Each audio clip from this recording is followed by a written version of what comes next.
কর্মের মাধ্যমে হায়াত কম বেশি হয় এইরকম একটি হাদিস আছে। আর আসল হচ্ছে যে বয়সে কম বেশি হয় না, কিন্তু হায়াত কম বেশি হয় এ কথাও হাদিস আছে। তাহলে দুটির সমন্বয় কি হবে? এটা অনেকবারই আমি বলেছি, আবার বলছি।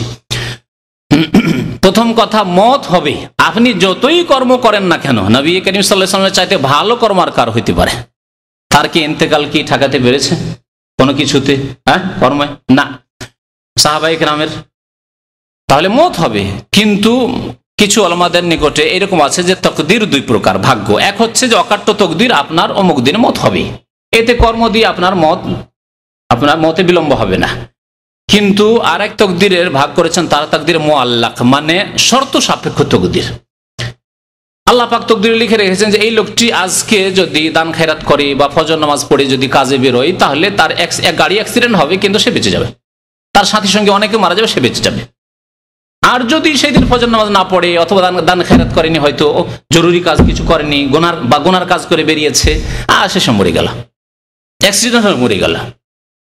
তাহলে নেকির কাজের মাধ্যমে বালা মুসিবত বিপদ আপদ দূর হয়, ওই হাদিসও ঠিক আছে। এইরকম কিছু তকদির আছে, কিছুদিন হয়তো বেড়ে যাবে, আল্লাহ রেখে রেখেছেন। যদি এই আমল না করেন, ভালো আমল না করেন, তাহলে সেই বিপদে আপনি আক্রান্ত হইতে পারেন, সেই গজব চলে আসতে পারে আপনার উপর। আর কেউ বলেছেন না, যে বয়স 60 বছর 70 বছর লেখা আছে তাতে কম বেশি হবে না। তাহলে কম বেশি হওয়ার যে হাদিস রয়েছে তার অর্থ কি? তার অর্থ বাহ্যিক অর্থ নয়, সেটি হচ্ছে আভ্যন্তরীণ অর্থ। আর তা হচ্ছে যে একজন মানুষ 60 বছর তার বয়স, আল্লাহ লিখে 60 বছরই বাঁচবে। এতে এইরকম নয় যে কিছু সৎ আমল করলে, কিছু নেক কাজ করলে তার কিছু বয়স বেড়ে যাবে, না, বাড়বে না। কিন্তু 60 বছরে সে এত আল্লাহ তার বয়সে বরকত দেবেন যে 60 বছরে সে 120 বছরের কাজ করে যেতে পারবে। এটা হয় না? হয় না? একই সাথে আপনারা পড়াশোনা করেছেন, এর বয়স 40, ওর বয়স 40, এর মাশাআল্লাহ 5টা ছেলে, আর ছেলেগুলি এখন বড় হয়ে গেছে।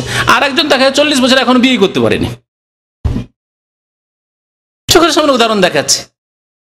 একজন লোক 60 বছর হয়ে গেছে, বাচ্চা হয়েছে, ঠিক আছে, কিন্তু বাচ্চা 5 বছরের বাচ্চা, এখন নিজের জন্য চিন্তা করবে না বাচ্চার চিন্তা করবে, 5 বছরের বাচ্চা।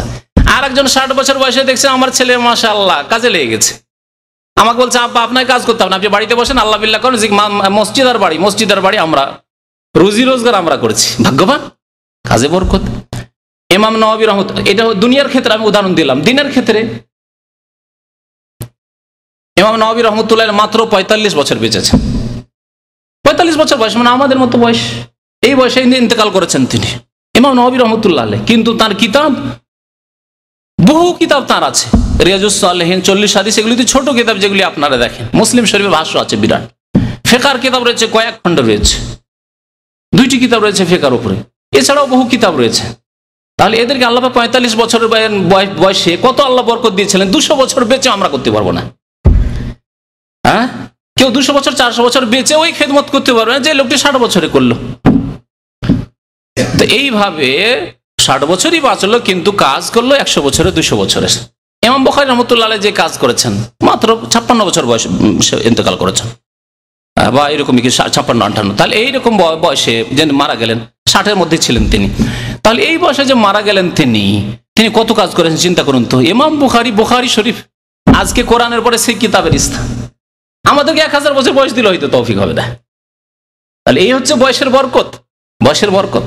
জি, তো এইভাবে বয়স বেড়ে যায় নেক আমল করলে, অর্থাৎ কাজে আল্লাহ তৌফিক দেন। অল্প মেহনতে অনেক কাজ হয়ে যায়, দুনিয়ারও কাজ করতে পারেন, দিনেরও কাজ করতে পারেন, এগুলি হচ্ছে বরকত আসলে।